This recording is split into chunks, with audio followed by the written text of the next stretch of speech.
Good evening. You're watching ThinkTech Asia. My name is David Day, and we have a special program this evening. We're going to do all about the situation between Israel and Palestine in the Middle East. To help us with this discussion, we've been able to invite successfully, I might add, the Deputy Ambassador from the Israeli Embassy in Washington, D.C., Mr. Reuven Azar. And Deputy Ambassador Azar, welcome again to ThinkTech. Thank you. It's again my pleasure to be here with you.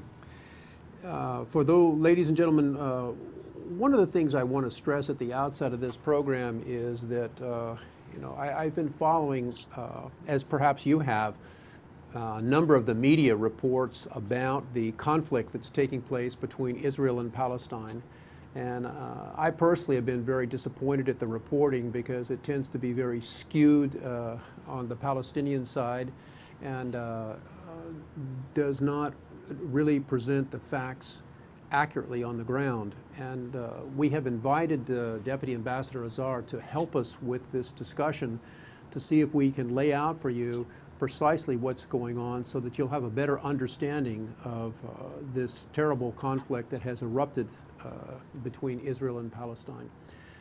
And now, to help you visualize this, imagine if you were living in Seattle and for some reason the Canadians started lobbing rockets across the US border from Vancouver.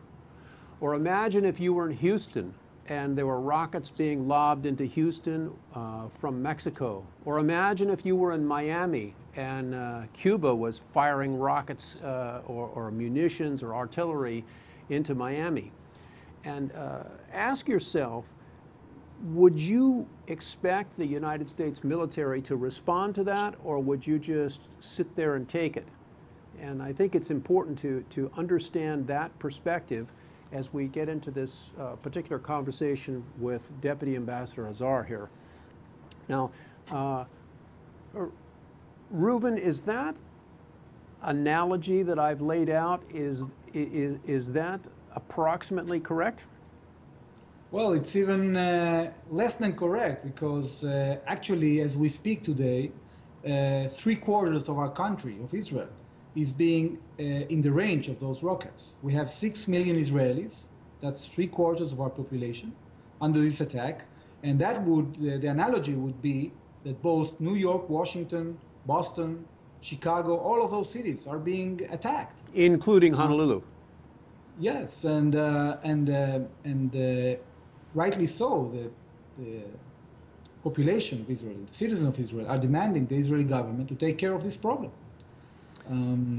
Okay, let's do this. Let's start this discussion with the most up-to-date news that maybe many people have not heard of, and that has to do with events that have occurred in the last day or so, and then we'll run the videotape backwards to the origin of the dispute and some other things. But tell us what has occurred over the last day or so here. Well, what Israel has started to do as we speak, actually it started about 10 hours ago. It started to launch a ground operation in the Gaza Strip. Unfortunately, this is something that we didn't want to do. As maybe you know, or your audience knows, there was a ceasefire initiative 2 days ago that was initiated by Egypt. Israel has accepted that ceasefire initiative. However, Hamas has rejected it and has continued to launch rockets against Israel. So let's be clear about this. The ceasefire that was brokered by Egypt, Israel agreed and obeyed the ceasefire, and what you're saying is Palestine or the Hamas kept firing right through the ceasefire. Yes, sir, and we have to be accurate here with definitions. What is happening in the Gaza Strip is that a terrorist organization called Hamas has basically sequestrated the Palestinian people. And there is a bunch of other organizations like the Palestinian Islamic Jihad and other terrorist elements that basically are using the population of the Gaza Strip as human shield to protect the rockets, to protect their terrorist infrastructure, and are trying to create a situation in which such a humanitarian crisis is created in the Gaza Strip that the world will stop Israel from continuing defending itself against these organizations. Okay, that is really, Mr. Deputy Ambassador, that is really a excellent overview of the situation. What I'd like to do next is to focus on this Egyptian brokered ceasefire, and let me ask our production team if you would kindly put up visual number 6, if we could, please, here. And Reuven, would you give our audience just a piece about the terrorist connection, if you will, or background of Hamas? And we have before the audience, you won't be able to see this, but the audience is looking at a photograph of a Hamas fighter. Well, Hamas is rooted in the Muslim Brotherhood, which is a movement that was established in Egypt in 1928. The idea behind this movement, it believes in a creation of an Islamic caliphate. However, the difference between their ideology and what is well known in the United States as the global jihadi or Al-Qaeda ideology is that the Muslim Brotherhood actually believe in some sort of combination between modernity and Islam. However, the ultimate goal is to create a state that is ruled by Sharia law, in which there are no equal rights for women. There is, of course, no equal rights for other religions.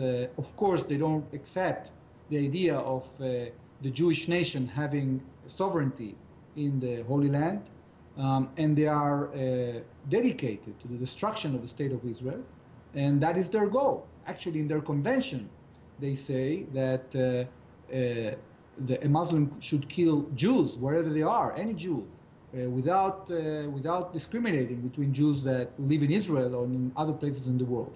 So it's an organization that is extremist. It has been defined as a terrorist organization, not just in Israel, but also by the United States, by the European Union, by Canada, and even by Egypt. Okay. You mentioned a few moments ago that one of the techniques that Hamas is using in Gaza is this whole concept of human shields. And would you explain what is that all about? Well, I can elaborate, yes, certainly. What Israel has been trying to do in the last few years, because of the fact that this missile and rocket launching from the Gaza Strip is not new for us, we have developed a system called Iron Dome. That is a system that has been developed by Israeli scientists, that is supported financially by the government of the United States. Okay. And this system is doing is actually protecting Israeli civilians from the rockets. All right, let me stop you right there. Hold on one second.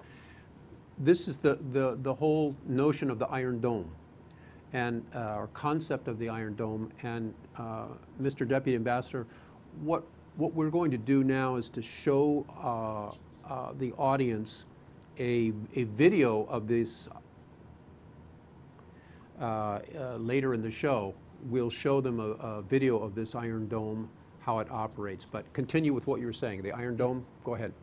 So basically, we are protecting our civilians with this system that intercepts the rockets fired from Gaza. Now, what the Hamas is doing is actually using the population as a shield against Israeli attacks against these rockets, because Israel is trying to intercept the rockets not only after they are fired, but before they are fired. So okay. They put these rockets, they produce it, first of all, in densely populated areas, Israel is trying to defend the population in Gaza by sending text messages to houses before it attacks, by sending, by calling, by sending pamphlets from the air, and also by using this empty shell small rockets to roofs. We call it knock on the roof. It's a special non-explosive rocket that is being fired at the roof of the house that we wanna hit. And what is happening basically that Hamas is actively engaging in, number one, sending messages from their Ministry of Interior to the population not to evacuate from those buildings after Israel has given the warning. Okay? And actually they are threatening the population not to evacuate areas in order to allow Israel to hit those caches of rockets, those production sites. That is, so basically Hamas is committing 3 war crimes. First of all, it's firing rockets indiscriminately against Israeli civil population. Number 2, they are producing and firing these rockets from densely populated areas. And when we try to protect the population and tell them to get away from these places, they are impeding that from them. So it's a triple war crime. Mr. Producer, could you show our audience visual number 11, please? Could we do that?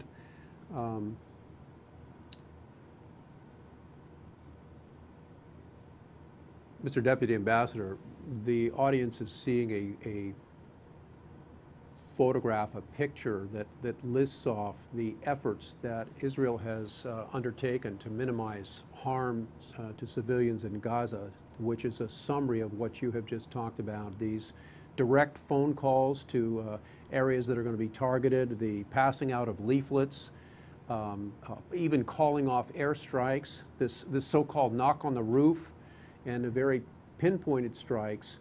And of course, on the other side, the efforts that Hamas has undertaken to minimize harm to civilians is exactly zero. Their objective is to cause as much harm to the Israeli population as possible. And if we could go to visual number 12, I want to show the audience. This is an example, ladies and gentlemen, of the type of leaflets that the Deputy Ambassador has just referred to. You know, it's addressed to the residents of particular areas, and it says, I'll read to you in English. Of course, the leaflets are printed in Arabic. It says, for your own safety, you're requested to vacate your residence immediately and head towards Gaza City before 8 a.m. on Wednesday, so forth. The IDF, Israeli Defense Forces, does not want to harm you or your families. The evacuation is for your own safety. You should not return to the premises until further notice. And back over to you, Reuven. This is precisely the type of warning that you have just explained that Hamas is asking the people to ignore and stay in harm's way. And, am I correct? Yeah, and even more than that. You know, we are supplying the Gaza Strip with food, medicaments, with fuel through crossing points in the border between Israel and the Gaza Strip.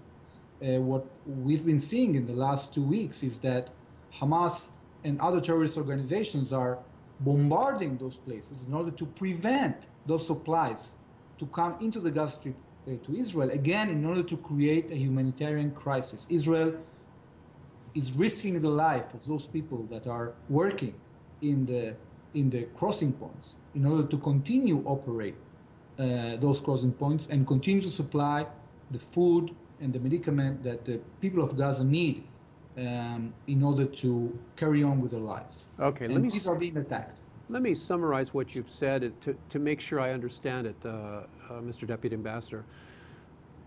In addition to striking as best they can precisely against Hamas in Gaza, what you have just explained that I want to make sure that is clear to the audience is that the Israeli government is providing humanitarian relief or attempting to into the areas that they are attacking.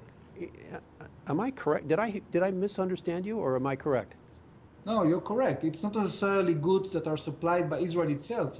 The Israeli government is facilitating the supply of these goods. They are being purchased in outside markets, and Israel is basically delivering those goods into the Gaza Strip despite the attack. Okay, Mr. Producer, if we could go to visual number 14, if we might. Ladies and gentlemen, I want to show you just a summary of what the Deputy Ambassador has talked about in the levels of humanitarian assistance. And you can see there, as an example, over 6.5 million liters of fuel, 1,600 tons of gasoline, and other types of medical and food supplies that Israel is furnishing through. This is just through one crossing, Reuven, this particular listing, which you cannot see, has to do with the Karim Shalom crossing. Yeah, the same crossing that has been attacked both by attack tunnels digged by Hamas, and also by mortar bombs that are being fired at the crossing day after day. Okay, so let me see if I have this picture straight. Hamas is trying to block humanitarian assistance coming into its own people. That's right. Boy, what a bizarre terrorist organization. Ladies and gentlemen, we are going to go to a short commercial break now. We have much more to come. Please stay with us. You're watching ThinkTech Asia, and our special guest is Deputy Ambassador Reuven Azar from the Embassy of Israel in Washington, D.C., and he is in this conversation with me, helping us set the picture and the record straight. We'll see you after the break. Okay, this is ThinkTech, and one of our favorite shows is Hawaii, the State of Clean Energy. And it goes 4 to 5 every Wednesday right here from ThinkTech in Pioneer Plaza at the core of downtown Honolulu. And my co-host is Ray Starling from Hawaii Energy. Ray, do you like the show? I love the show. It's great to see all the new people coming in with new ideas about how to save energy, get us off of fossil fuel, and that's what it's all about. So Hawaii, the State of Clean Energy, see us on Wednesday afternoons at 4 o'clock. I knew he'd say that. Thanks, Ray. Aloha, my name is Willow Chang Elion, and I host a show called The Art of Life. We air live every Friday from 2 to 3 p.m. And what we do is basically we focus on individuals who create a unique sense of place for Hawaii. These are movers and shakers, artists, innovators. They are also traditionalists. They're all involved in the archival process, and they make this place a unique place, one that makes Hawaii a richer place to be. I hope you do join us, and certainly tell your friends about the show, whether they live here or they live abroad. It's a way to give back to our community. We're keeping it Pono.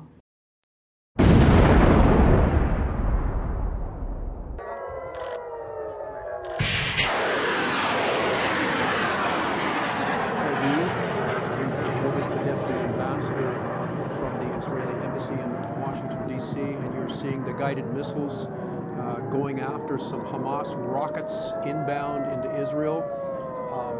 You can see the contrails there, and if you watch, you'll see an explosion as the two missiles take out. So there's one, there's the other, and here we have a rocket taking off, and you see the contrail go. There it is, taking out another Hamas rocket.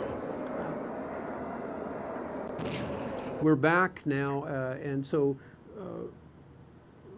Mr. Deputy Ambassador, we wanted to show our audience just what this so-called Iron Dome looks like in motion, and so they can visualize it. It's really a technology protection over top of Israel that perhaps, I think, has its primitive roots way back in the Star Wars system that was proposed by President Reagan's many, many years ago, but clearly developed developed by Israeli technology and aerospace firms, if I'm not mistaken. Please help me with this if I've got it wrong. Yes, just for the general knowledge of your audience, what Israel is doing, in part with the support of the United States, sometimes jointly with the United States, it has developed different layers of missile defense systems. The most famous one until now, until Iron Dome was developed, was the Arrow 1, 2, and 3 that are intended to deal with intercontinental ballistic missiles. That is being developed together jointly with the United States.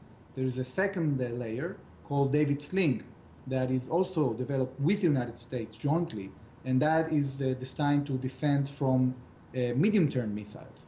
What the Iron Dome has special is that it's the first system that has been developed in the world to deal with short-range rockets and missiles.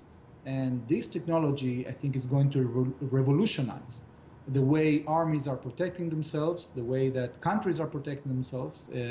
And fortunately, it has been developed in a time period that is a world record of 3.5 years.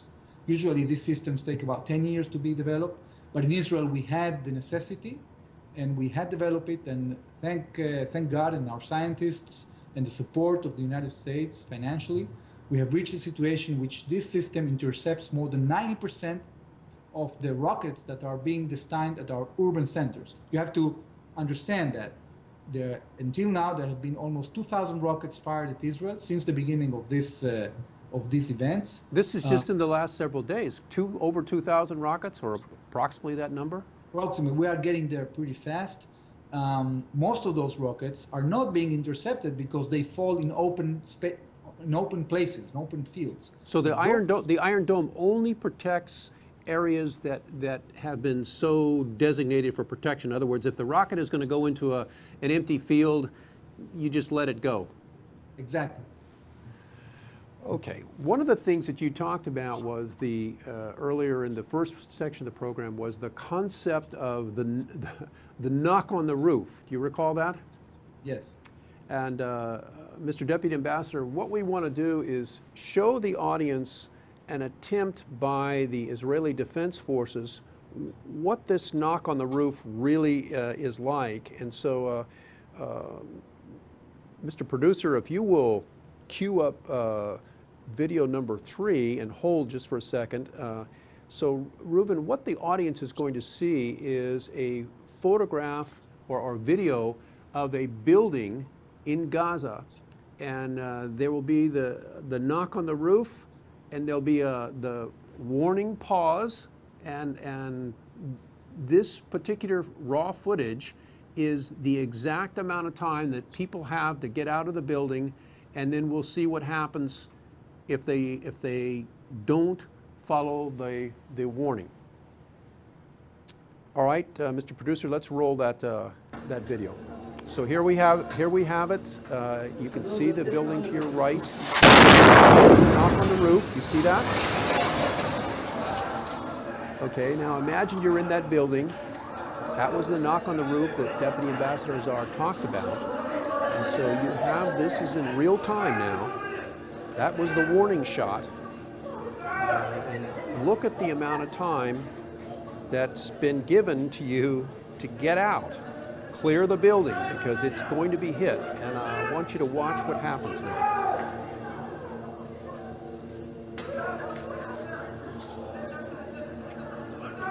It's an incredibly long warning when you think about it. Plenty of time to get out. But if you ignore the warning, the results are disastrous. Remember, there was a knock on the roof. We're going to hit this building. Get out. That's the message being delivered.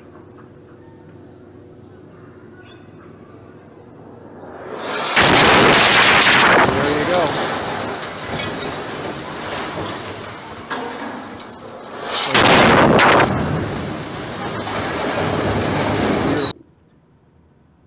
That is in the annals of modern warfare, that's an incredible strategy for a military to employ, to this so-called knock on the roof, to wake people up and get them to clear out. And in our conversation earlier, what you were saying is that Hamas is urging people not to get out. Did I understand that even in the face of a knock on the roof, they're supposed to stay there? Yes, and actually we have seen events in which these things have happened, and actually people have run into roofs. Okay, let's talk. Reached attacks. Let's talk about this events that occurred earlier today or yesterday. This tunnel situation. What was that all about? What is happening is that Hamas and other organizations are digging tunnels into Israel's territory. These tunnels are destined for either detonating explosives under the IDF, under the Israeli Defense Forces, or in civil areas, or they are destined in order to launch attacks of terror within the Israeli territory, and also get to abduct either soldiers or civilians. We had such an attack this morning. And these photos that we've just showed the audience, Reuven, these are photos from this event that occurred this morning. So go ahead. Yes, so about 13 activists of Hamas have come out of this tunnel in order to try, and with RPGs and all kinds of ammunition, and they had bags in order to take back soldiers or civilians that they would abduct and run back into the Gaza Strip. Fortunately, we have thwarted that attempt, as we have thwarted other attacks from Hamas, whether it be by sea or by tunnels, or with using other tactics. One of the things that has occurred, ladies and gentlemen, is that the Hamas terrorist organization has essentially linked hands with the Palestinian government. Mr. Deputy Ambassador, how does that work? Well, that's what the question we were asking our neighbors, the PLO, the Fatah movement, that is ruling the Palestinian Authority in Judea and Samaria and the West Bank. Because what happened is that instead of staying at the negotiating table with Israel to negotiate peace, Mahmoud Abbas, the leader of Fatah and the PLO, has opted to run away from the negotiation, not to accept the framework that was proposed by the United States, by Secretary Kerry, and opt for a pact with this murderous terrorist organization. Israel was, of course, against that pact because we understood that the meaning of that pact is that Hamas will use it as a launch pad to try to change the reality, not only the Gaza Strip and continue the fight against Israel, but also to change the reality in the West Bank, in the Palestinian Authority, and completely destabilize the area adjacent to Israel. Okay. Mr. Producer, let's go to visual number 7 if we could. And ladies and gentlemen, this is what the rocket attack or attacks on Israel look like. They're short-range, relatively short-range rockets, and the Iron Dome that Deputy Ambassador Azar has talked about obviously has to react within a matter of seconds. And but these rockets are not exactly out in the open. And Reuven, could you talk a little bit about the way that the military armaments, the rockets are squirreled in and hidden amongst the civilian population? Yeah, we have a great challenge because many of the rockets are being hidden under schools, under mosques, under public buildings, hospitals. Only today, UNRWA, one of the agencies of the UN, has condemned the fact that one of its schools in the Gaza Strip has been a cache for the rockets of Hamas. They are also using a tactic of putting these launch pads underground, so it's very difficult to find them. They are also producing them underground, and in order to get into those places, Israel would either have to invade Gaza City or would have to hit and destroy entire buildings in order to impede those rockets from flying. So we have, of course, done surgical operations from the air, but they are not enough to thwart the quantity of rockets that are being fired. And I want to explain something, because Israel, people are blaming Israel for disproportionality, what they call disproportionality. Right. They see that in Israel, people are almost not being hit, and that in the Gaza Strip, more than 200 Palestinians have been killed. I want to explain that, first of all, when it comes to proportionality, if Israel would have acted proportionally, it would have to send a rocket indiscriminately into the Gaza Strip for each rocket Hamas is firing into Israel. But of course, we are not going to do that, because in that way, we would have hurt thousands of Palestinians that would have been killed if we would do that. But what is happening is that Israel is hitting surgically only those military targets. Now, from time to time, out of almost 2,000 attacks that Israel has done from the air, there is a margin of error that is very tragic. Every loss of a Palestinian life is tragic.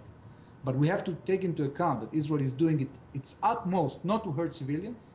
Unfortunately, sometimes that happens, but there is a moral divide between what we are doing and the conduct of Hamas, that, as I said, is doing a triple war crime.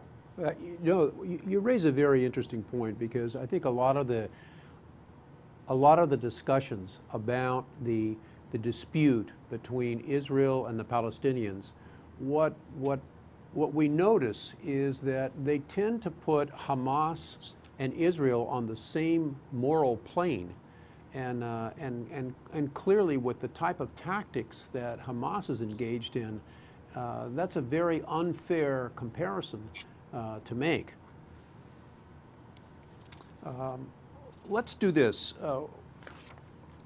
You mentioned that the weapons, rockets and so forth, hidden in these underground storage areas.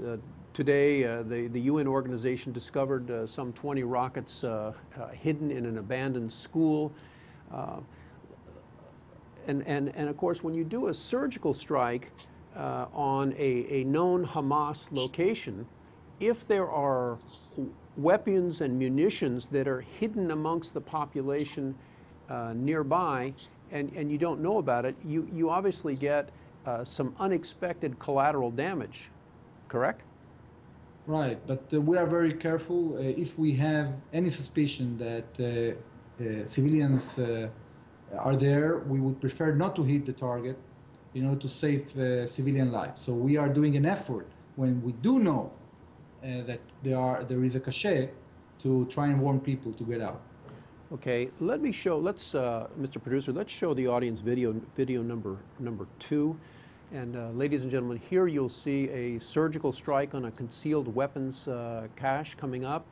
And because there are weapons stored in adjacent buildings, you'll see what happens. And you can see the civilian houses nearby. There's the targeting that comes in on the Hamas cache. And watch what happens as the other storage facilities ignite. You get secondary explosions. And then the last video in this section, Mr. Ambassador, that what we want to show the audience, Mr. Producer, if you get ready, video number 1. This is a Hamas spokesperson. And what he's doing, there are English subtitles here, ladies and gentlemen, so watch this. What he's doing is he's encouraging the use of human shields, which is the point that Deputy Ambassador Azar has been has been talking about. He's encouraging the use of human shields and talking about that as a good idea. So let's roll the video here.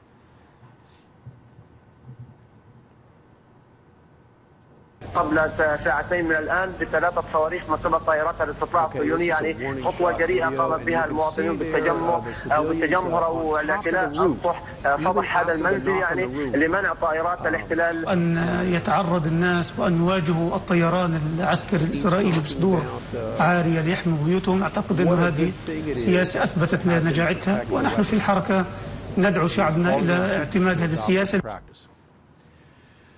All right, we're going to go to a break for a moment, ladies and gentlemen. We'll continue with our conversation with Deputy Ambassador Reuven Azar from the Embassy of Israel in Washington, D.C., and we'll be back in just a moment. Hi, I'm Donna Blanchard, and I host the show Reuven, Center we have a Stage on the minute ThinkTech together. Hawaii digital series right here every Wednesday from 2 to 3 Hawaii time. I would really love to have you watch the show and see what we do here. I talk with some of the most amazing people, artists, most of them, all of them involved in some sort of artistic process. And our goal here on the show is to dig into that artistic process, and you would not believe what some people say, what some people do, what people go through to express. And these are people who have to express somehow, and I find that infinitely interesting. Not only that they have to express, but how they end up doing it. I really hope that you will watch the show and enjoy talking with some of these people the same way that I do. Thanks, and I hope to see you soon on Center Stage on the ThinkTech Hawaii digital series, Wednesdays from 2 to 3. See you soon. We're back. You're watching ThinkTech Asia. I'm David Day, and our conversation this evening is all about the situation involving Israel and Hamas in the Middle East. And our special guest is the Deputy Ambassador of the, in case you just joined us, the Deputy Ambassador for the Israeli Embassy in Washington, Mr. Reuven Azar. And Reuven, again, thank you so much for joining us with this program. You've explained an awful lot. We've got a little bit more to go here. And I know there are some of our viewers perhaps do not have any idea as to how this current conflict got started. And I wondered if maybe you would help us with that.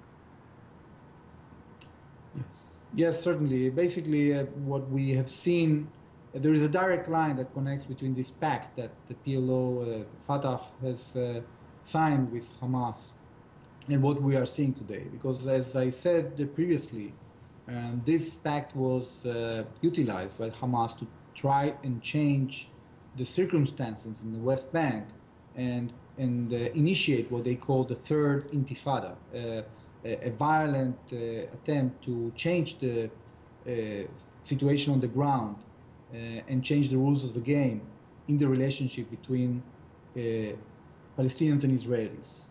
Not necessarily through a negotiation, but through violence. Okay. Let's, Mr. Producer, let's go to this visual number 15, if we could, please. And Reuven, we have in front of the audience the photograph of the two Israeli young boys and the one American boy, the three boys that were abducted in the last few weeks here. Is that the beginning of this kind of the spark of the current conflict? Well, it is certainly something that initiated a spark because this abduction, terrible abduction of teenagers that were on their way from their school at the weekend to their house, and their brutal killing, as first of all has been celebrated by Hamas and by other Palestinians, by the leadership of the Palestinians, as a so-called achievement. This coward event has been celebrated by these people, and it has with that sequestration and the attempts of the Israeli Defense Forces to find the boys, this has created a lot of friction between our forces and the region in which we were looking after those boys, which is the southern part of the West Bank, the area of Judea. Mr. Deputy Ambassador, I have not seen in the media, and I don't know if it's a question that you can answer, but do you know how those boys were murdered?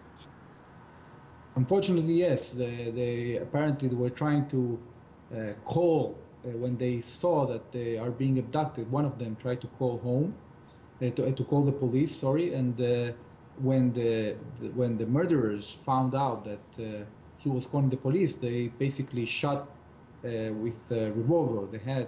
They shot to death all the three of them. Okay. At this point, now we only found out that after 10 days. After we found the corpses of the children, but we still were having the hope after the event happened that the kids would be found alive. All right, let's go to photograph number 15A if we could, control room. This, Mr. Deputy Ambassador, the audience has a picture of the Palestinian boy, Mohammed Abu Qadir, I believe is his name. What happened with this child? Another terrible event, this time, unfortunately, done by a group of vigilantes, of Israelis, Jews, that have decided to take the law to their hands and abduct a Palestinian child in East Jerusalem.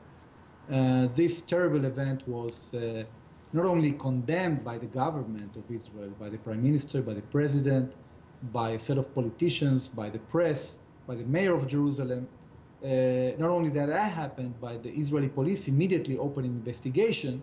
And I can tell you today, only 2 or 3 weeks after the event, these people not only have been apprehended, but also charges have already been presented against them in front of a court of law.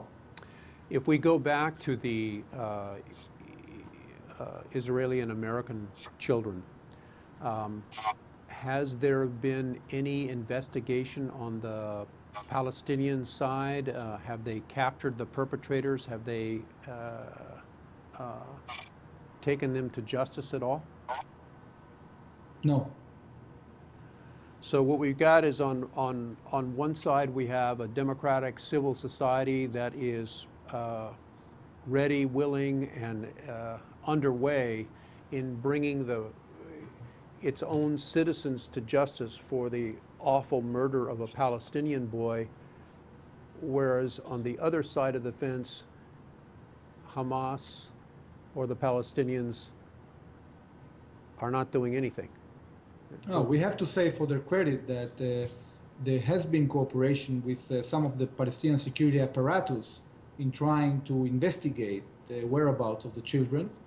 Unfortunately, there are no results up until now with the location of the murderers. Okay, Mr. Producer, could we go back to photograph number 7 if we could? And this is again, Mr. Deputy Ambassador, the view of the rocket attacks that are continuing on Israel with what you've said, some 2,000 rockets that Israel has to deal with. And then at the beginning of the program, you talked about the launching of a ground offensive. Is that underway as this program is being recorded, or is it about to start? Where is that stand now? It has already started, as I said, about 10 hours ago. Our ground forces are entering into the Gaza Strip in order to take care, first of all, of those tunnels that I've been speaking about, attack tunnels, the detonation tunnels that are getting out, coming from the Gaza Strip into the Israeli territory. They are destined to try to find more caches of missiles, to try to get as far away as possible those aggressors from the borders of the state of Israel. Does that mean that the Israeli Defense Forces, armed services, that they're essentially going to have to go house to house with this ground offensive? At this point in time, the ground offensive is limited. As I said, Israel is not, we have withdrawn from the Gaza Strip in 2005. We don't want to control the Palestinian population. We support the establishment of a Palestinian state.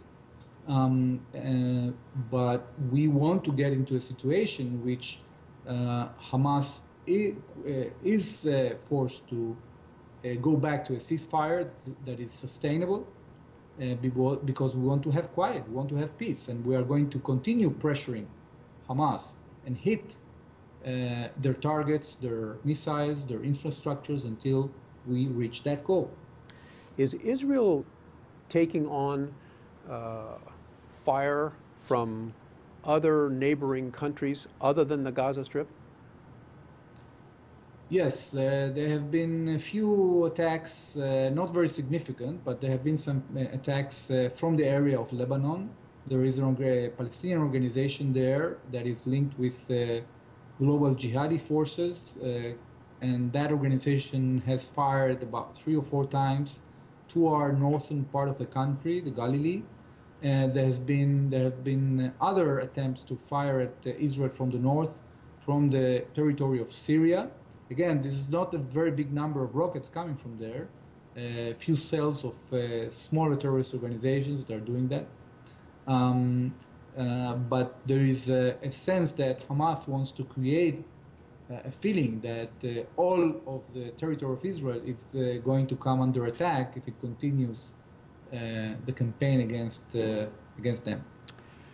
You know, Mr. Deputy Ambassador, we're almost out of time here, but I do want to ask you a question. In your view, what happened in the peace negotiations that recently broke down earlier this year between Palestine and Israel? Why were those unsuccessful? Well, I think that there are several reasons why they weren't successful. I think that the main reason is that we are having a very deep crisis within Palestinian society. We are having a situation in which the Palestinian leadership does not have the legitimacy to broker a deal, to compromise. We have a split within the Palestinian political system between Fatah and Hamas. And this attempt to reconcile wasn't sincere, because first of all, it was a reconciliation with a terrorist organization, with an unreformed terrorist organization. And it was a reconciliation that didn't include the dismantlement of the illegal terrorist forces in the Gaza Strip that have rebuilt and have taken over the Gaza Strip from the Palestinian Authority, which was the force ruling there until that brutal takeover happened. I see. Well, we are just about out of time here, and Reuven, I wanted to ask you, your family is in Jerusalem or where? Yes, near Jerusalem. All right. We hope they will stay safe, and we hope that sometime in the future there will be an end to this conflict. And on behalf of ThinkTech, I wanted to thank you for spending time with us and helping us understand this terrible conflict. And we hope to have you participate with us in programs again in the future. Thank you again, and we wish you a safety for yourself as well as your family until the end of this conflict. Thank you very much, David, and that we are going to achieve that safety because we are determined to continue thriving in our country, the state of Israel. Very good. Thank you. Ladies and gentlemen, you've been watching ThinkTech Asia. Our special guest has been Deputy Ambassador Reuven Azar from the Embassy of Israel in Washington, D.C. Stay with us for another ThinkTech program, and I'll see you next week. Please have a safe drive home.